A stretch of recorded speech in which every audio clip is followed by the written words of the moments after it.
100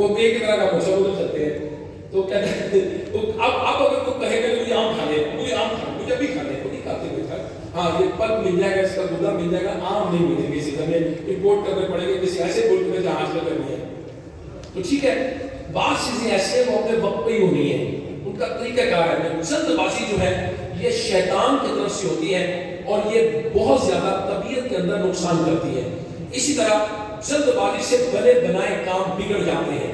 جلد بازی ناکامیوں کا وہ دکھاتی ہے. جلد بازی پچھتاوے کا سبب بنتی ہے. جلد بازی سے عزت اور وقار دونوں ختم ہو جاتے ہیں. جلد بازی کے باعث بعض اوقات بار بار معافی مانگنی پڑتی ہے. اور جلد بازی جو ہے وہ ترقی کے راہ میں رکاوٹ بنتی ہے. جلد بازی ترقی کے راہ میں رکاوٹ بننے کے ساتھ دوسروں کے سامنے شرمندہ بھی کرواتی ہے. اسی طرح جلد بازی کرنے سے انسان اپنے حق سے محروم ہو جاتا ہے اور بعض اوقات جلد بازی ہاتھوں بھی توڑواتی ہے اور بستر پہ پہنچاتی ہے اور بعض اوقات موت کے گھاٹ اتار دیتی ہے. لہٰذا جلد بازی کرنے سے مطلوبہ نتائج حاصل نہیں ہوتے. اگر کوئی کتاب جلدی نہیں پڑھے گا تو یاد تھوڑی ہوگا, وہ فائدہ تھوڑی ہوگا.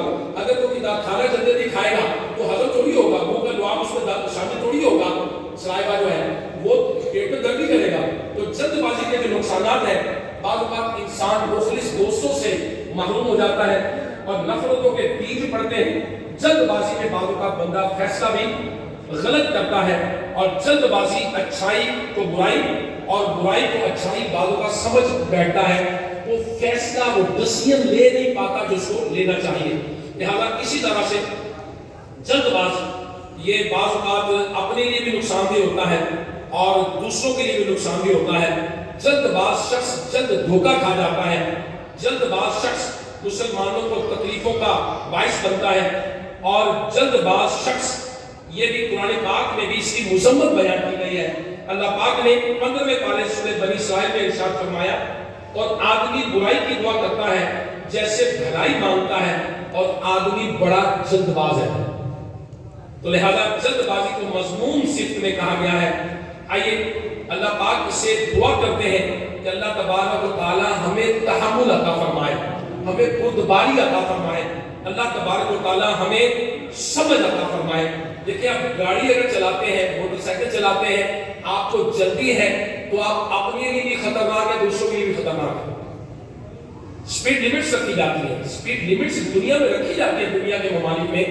ہاں ایک ملک کا مجھے پتا ہے کہ سپیڈ لیمٹ نہیں, جرمنی میں, باقی دنیا میں جتنے ملک ہیں میری معلومات کے نام سب میں سپیڈ لیمٹ ہے. سپیڈ لیمٹ ہے, سب میں سپیڈ لیمٹ ہے. جب یہ سڑک 60 سے 70 تک جانا ہے, ادھر 70 سے 80 تک جانا ہے, یہاں 80 سے 100 تک جانا ہے, یہاں 120 تک ہے, یہاں یہ لمٹ ہے, یہاں یہ لمٹ ہے. سب جگہ دنیا میں لمٹس ہوتی ہیں کہ جہاں آپ سیف ہو, جہاں آپ سے دوسرے لوگ سیف ہو. اس کے علاوہ اپنے آپ کو روڈ پر بچانا, بعض کا بندہ جلدی کرتا ہے, موٹر سائیکل چلاتا ہے, ادھر سے نکال, ادھر سے نکال, ادھر سے نکال, جس کا نقصان بعض اوقات ہوتا ہے اور انسان کی ساری جلدی نکل جاتی ہے. کئی بار دیکھا میں نے موٹر وے پہ لوگ جاتے ہیں, بہت سپیڈ مارتے ہیں, آگے چلان ہو جاتا ہے, ہم آہستہ جا رہے ہوتے ہیں اور کچھ آگے نکل جاتے ہیں. کچھوا خرگوش والا حساب ہوتا ہے, چلتا رہتا ہے, چلتا رہتا ہے, وہ خرگوش جھپک لگاتے ہیں, آگے سو جاتے ہیں. تو یہی ہوتا ہے کہ موٹر وے پہ بھی لوگ بھی چلان کرواتے ہیں. گرم کھانا کھاتے ہیں, زبان جل جاتی ہے. گرم کھانا معدے کو نقصان کرتا ہے, بہت زیادہ جو گرم کھانا ہے یہ منہ کے چیزوں کو نقصان کرتا ہے. یہ زبان کا جو وائٹ یہ جو سفید کلر کے نظر آتے ہیں, یہ ذائقہ چکھتے ہیں. انسان کو جو چسکا آتا ہے مزہ, یہ زبان کے یہ سفید سفید سفید جو دانے سے ہے زبان پر, یہ اس وجہ سے انسان کو ذائقہ محسوس ہوتا ہے. تو جو لوگ بہت زیادہ گرم کھاتے ہیں ان کو ہی نقصان پہنچتا ہے. یا لوگ جو پان کھاتے ہیں, چونا, جو چونا ہوتا ہے پان کے اندر, اس چونے کی وجہ سے یہ بھی ختم ہو جاتے ہیں. اور عام طور پر جو پان خور ہوتے ہیں ان کو کھانے کا اتنا مزہ نہیں آتا, ان کو چیزوں کی لذت محسوس نہیں ہوتی کیونکہ ان کی یہ چیزیں ختم ہو جاتی ہیں. لہذا جلد باز جو ہے یہ نقصان کرتا ہے اور اپنا بھی نقصان کرتا ہے, دوسروں کا بھی نقصان کرتا ہے. ہاں 6 چیزوں کی میں جلدی کرنی چاہیے. حدیث پاک میں آتا ہے کہ 6 چیزیں جو ہیں, کتاب حکایت اور نصیحتیں, کتاب حکایت اور نصیحتیں کے صفحہ نمبر 164 کا لکھا ہے کہ مقتول ہے کہ جلد بازی شیطان کی طرف سے ہے, مگر ان 6 کاموں میں جلدی کرنا شیطان کی طرف سے نہیں. فرسٹ آف آل جب نماز کا وقت آ جائے اس میں جلدی کرنا. نمبر 2 مہمان آئے اس کی مہمان نوازی میں جلدی کرنا. نمبر 3 کسی کے مرنے پر اس کے کفن دفن کے انتظام میں جلدی کرنا. نمبر 4 بچی بالغ ہو جائے اس کی شادی کرنا. نمبر 5 قرض کا وقت آ جائے اسے جلد ادا کرنا. نمبر 6 کوئی گناہ ہو جائے تو فوراً توبہ کرنا.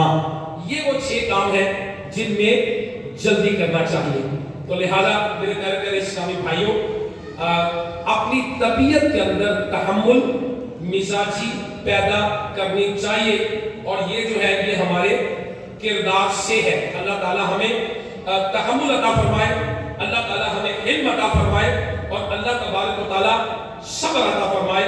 ہمارے پیارے آقا صلی اللہ علیہ وآلہ وسلم تحمل والے ہیں, حلم والے ہیں. نبی پاک صلی اللہ علیہ وآلہ وسلم یہ تحمل والے ہیں. تحمل کسے کہتے ہیں؟ تحمل مزاجی کا لغوی معنی ہے برداشت کرنا, غصہ نہ کرنا, آپے سے باہر نہ ہونا. بلکہ تحمل مزاجی کی یہ تعریف کی گئی کہ غصے کے وقت پر بھی سکون اور مطمئن پرسکون اور مطمئن رہنا. یہ ایک ایسا عمل ہے جو خوش نصیب مسلمانوں کو ملتا ہے اور اس کا جو جس بندے کو مل جائے وہ بندہ رب کے پسندیدہ بندوں میں شامل ہو جاتا ہے. اللہ پاک نے پارہ 4 سورہ آل عمران کی 134 نمبر آیت میں ارشاد فرمایا اور غصہ پینے والے اور لوگوں سے درگزر کرنے والے اور نیک لوگ اللہ کے محبوب ہیں. تو یہ کردار با کردار شخص کی پہچان دی گئی. غصہ پینے والے, لوگوں سے درگزر معاف کرنے والے اور نیک لوگ یہ اللہ کے محبوب ہیں. تو لہذا پچھلی بار بھی ہم نے یہ درخواست کی تھی کریکٹر کے حوالے سے, کردار کے حوالے سے, کیا چیز کردار میں ہونی چاہیے, کیا چیز کردار میں نہیں ہونی چاہیے. اور آج بھی اسی پہ ہم بیان قائم کریں گے کہ طبیعت میں جلد بازی نہیں ہونی چاہیے, طبیعت کے اندر تحمل مزاجی ہونی چاہیے. تو طبیعت کے اندر جب تحمل مزاجی ہوگی, اب شیطان کیا چاہتا ہے؟ اب شیطان یہ چاہتا ہے, قرآن مجید میں اللہ نے ارشاد فرمایا شیطان ان کے آپس میں فساد ڈال دیتا ہے. بے شک شیطان آدمی کا کھلا دشمن ہے. اب شیطان یہ چاہتا ہے کہ مسلمان متحد نہ رہے, شیطان یہ چاہتا ہے ایک دوسرے سے خیر خیر نہ کرے. ہرگز شیطان پسند نہیں کرے گا کہ ایک دوسرے کی عزت کرے.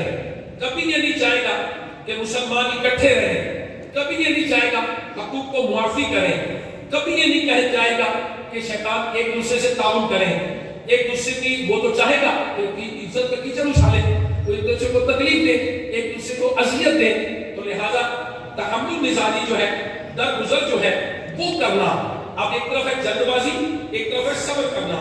ایک طرف ہے جلد بازی, دوسری طرف ہے تحمل مزاج ہونا, سکون کے ساتھ اطمینان کے ساتھ اپنے کاموں کو سر انجام دینا. بعض اوقات میں نے دیکھا ہے کہ لوگ بس پر ٹرین پر دوڑ کر چڑھتے ہیں. میں نے دیکھا ہے بندہ ٹرین پر دوڑ کر چڑھ رہا تھا, پلیٹ فارم میں گر گیا نیچے اور پٹری کے اوپر گر گیا.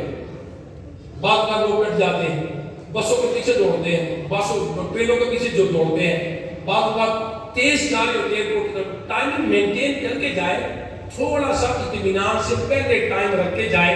ٹائم رکھ لے کہ اتنا ٹائم, ہمارے ملک میں کوئی چیز بھی کنفرم نہیں ہوتی کہ آپ اتنے دیر رکھیے اتنا ٹائم پہنچ ہی جائیں گے. نہیں, کوئی نہ کچھ نہ ہوتا ہی رہتا ہے معاشرے کے اندر. لہٰذا مجھے ایک بار یاد ہوئی, مجھے سیکھنے کا موقع ملا. میں ایئرپورٹ گیا تو کسی نے ایئرپورٹ پہ کہا جی آپ لیٹ آئے ہیں. جو بکنگ آفیسر تھا اس نے کہا جی ٹریفک تھی. اس نے کہا جی آپ سے پہلے 300 مسافر جا چکے ہیں, یہاں سے کلیئر ہو گئے. ٹریفک تو ان کے لیے بھی تھی, آپ کے لیے خالی تھوڑی تھی. آپ کو ٹریفک تھی, ان کو بھی تو ٹریفک تھی نا, وہ کیسے آ گئے؟ بات بڑی سمجھ آئی کہ یار واقعی جب 300 مسافر جہاز میں آ گئے تو میرے لیے کیا پرابلم تھی, میں بھی آ سکتا تھا. تو لہٰذا اپنے کاموں کو بڑے طریقے سے تحمل مزاجی کے ساتھ کرنے سر انجام. بچوں کو لوگ جلد بازی میں مارتے ہیں, گھر والوں کو مار دیتے ہیں, کوئی الٹی خبر سنی فوراً اس پہ نافذ کر دیتے ہیں. صبر پہ کریں یار. مثال کے طور پر کسی نے کہا کہ اس بچے نے شرارت کی, آپ کوئی کام نہ کریں, صبر کریں, آپ ٹھہر کے چھوڑیں. تھوڑی دیر بعد ہو سکتا ہے کہ اس نے کی تھی وہ باز آ گیا کہ اس نے یہ کر لیا وہ کر لیا, بات بدل جائے گی. آپ ان کو مار چکے, نہیں مارنا چاہیے, نہ صبر کرنا چاہیے, تحمل مزاج ہونا چاہیے, حکمت عملی کو اڈاپٹ کرنا چاہیے. نبی پاک صلی اللہ علیہ وسلم نے ارشاد فرمایا، سبحان اللہ، جس شخص میں یہ تین باتیں ہوں گی اللہ کریم قیامت کے دن اس کا حساب بہت آسان طریقے سے دے گا اور اس کو اپنی رحمت سے جنت میں داخل فرمائے گا۔ صحابہ نے عرض کی، یا رسول اللہ صلی اللہ علیہ وسلم، کون سی باتیں ہیں؟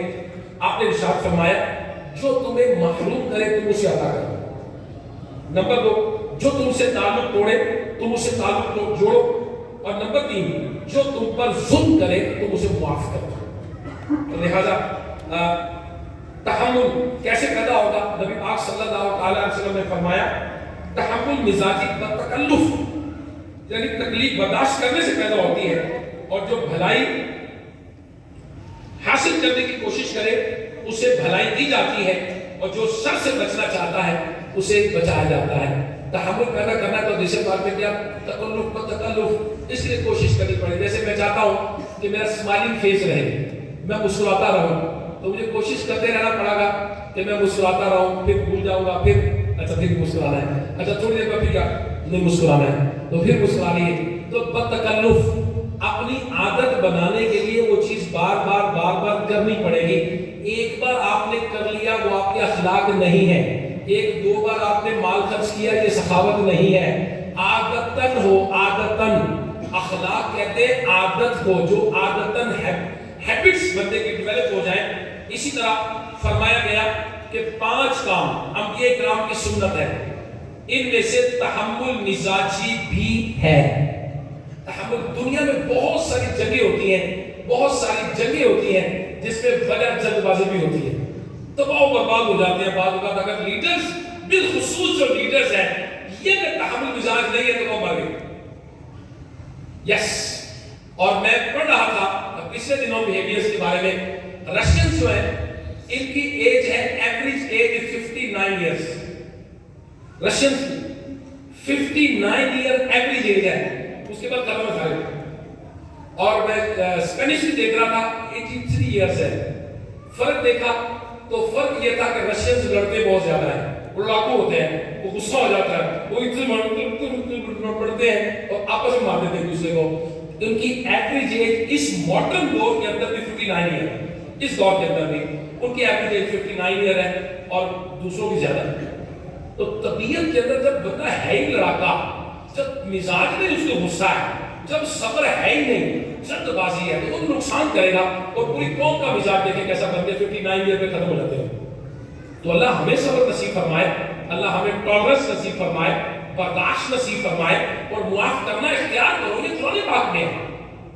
تو اپنی جو طبیعت بیہیویئر رویے جو ہیں یہ صحبت سے بنتے ہیں، اور جتنی اچھی صحبت ہوگی، جن اچھے لوگوں میں اٹھیں گے، جن اچھے لوگوں میں بیٹھیں گے، ویسا ہی ہمارا مزاج بن جائے گا۔